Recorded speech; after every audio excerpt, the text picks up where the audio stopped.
উত্তর চব্বিশ পরগনার বসিরহাট মহকুমা হিঙ্গলগঞ্জ বিধানসভার সাহেবখালী অঞ্চলের রমাপুর গ্রামের ১৯৭ নম্বর বুথে গত কয়েকদিন আগে বিজেপি প্রার্থী রেখা পাত্রের সমর্থনে একটি ব্যানার লাগিয়েছিল বিজেপি কর্মীরা। রবিবার সকালের দিকে সেই ব্যানারটি একটি মাঠে পড়ে থাকতে দেখেন বিজেপি কর্মীরা। লোকসভা নির্বাচনের আগে বিজেপি প্রার্থীর এই ব্যানার ছেঁড়াকে কেন্দ্র করে উত্তেজনা ছড়ালো এলাকায়।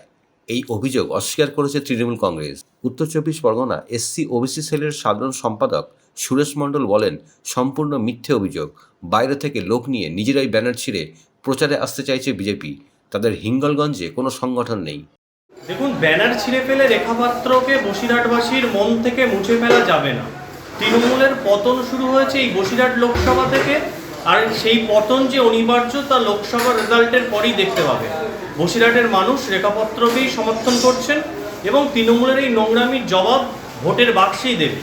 স্থানীয় পুলিশ প্রশাসনের বোঝা উচিত এবং তাদের নিরপেক্ষ হওয়া উচিত। নির্বাচন কমিশনের বিষয়গুলো দেখা উচিত বলে আমরা মনে করি। দেখুন, তৃণমূল এই ধরনের নোংরা রাজনীতি করে না। ব্যানার ছেঁড়া, পোস্টার, দেয়াল লেখা এই ধরনের নোংরা রাজনীতি করে না। ওখানে আমি যতদূর জেনেছি ওখানে বিজেপির কোনো সংগঠন নেই। বাইরে থেকে কে একটা ব্যানার ওখানে ফেলে দিয়ে সেটা দিয়েই ওরা প্রচারে আসতে চাইছে। প্রচারে আলো পাচ্ছে না, তাই জন্য এরকম রাজনীতি করছে। এর সঙ্গে তৃণমূলের কোনো যোগ নেই। তৃণমূল এই ধরনের কাজে করে না।